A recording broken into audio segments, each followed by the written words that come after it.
IPSൻ്റെ നേതൃത്വത്തിൽ ഒരു പ്രത്യേക അന്വേഷണ സംഘത്തെ ചുമതലപ്പെടുത്തുക.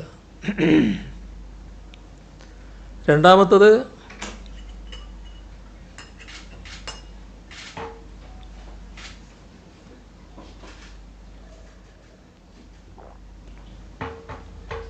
പൂരവുമായി ബന്ധപ്പെട്ട ചുമതലകൾ നൽകിയിരുന്ന വിവിധ വകുപ്പുകളിലെ ഉദ്യോഗസ്ഥർ അവിടെ ഉണ്ടായിരുന്നു.